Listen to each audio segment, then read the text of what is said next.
Ассалямағалейкум, сәлем баршаңызға. Грек жаңғағының сіз білмейтін адам ағзасына керемет пайдасы.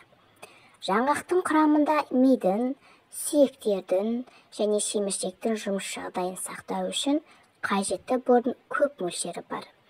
Бета-сетестеролдың арқасында ол атеросклероз қаупін азайтады, әсіресе коронарлық және церебралды артерияларда. Грек жаңғағын үнемі тұтыну тәулігіне 7-ден көп емес. Қандағы глюкоза деңгейін, қысымды төмендетуге, артық салмақтан арылуға көмектеседі.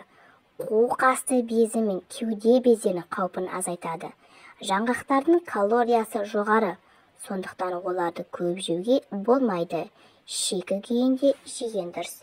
Егер де менің видеом сіздерге ұнаса, анама тіркеліп, лайк басып, комментарий жазып, қоңырауша белгісін басып кетуді ұмытпаңыздар.